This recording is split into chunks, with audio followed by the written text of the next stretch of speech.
일본이 상당히 애가 타는 모양입니다.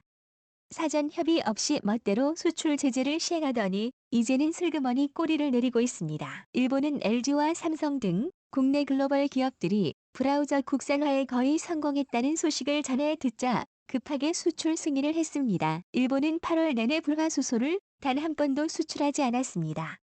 승인은 정확히 0원이었습니다. 다만 포토리스트는 2번 수출을 허가했죠. 삼성으로 가는 물량이었을 거라는 추측이 있었습니다. 그런 일본이 처음으로 불화수소주를 허가했습니다.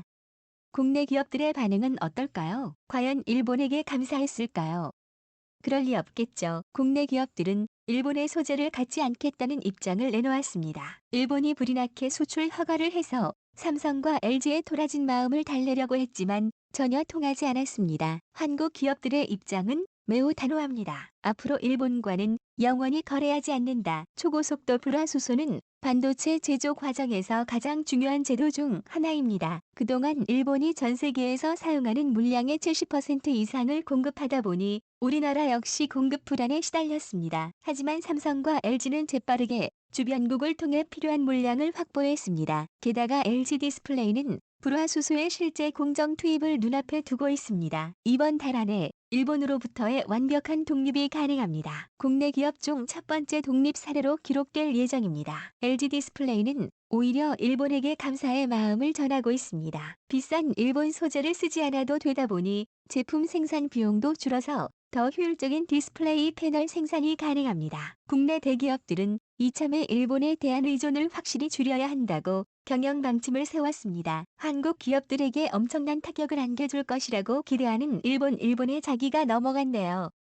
이것이야말로 자승자박입니다. 일본에게 더욱 심각한 문제는 수구가 끝이 아니라는 것입니다. 나머지 반도체 소재도 탈일본화가 착착 진행 중입니다. 거기다 반도체 이외의 모든 생산 공정에서 일본 제품이 배제될 예정입니다.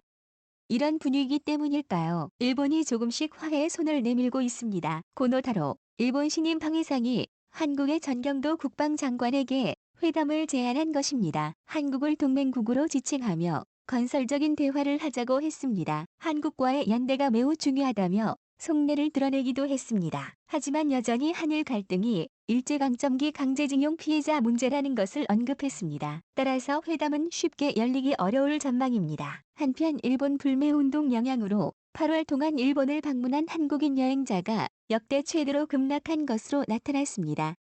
앞으로 상황은 더욱 심각해지겠죠. 한일 갈등 어떻게 이어질지 닥터시작TV가 빠르고 정확하게 소식 전하겠습니다. 구독과 좋아요 부탁드립니다. 시청해주셔서 감사합니다.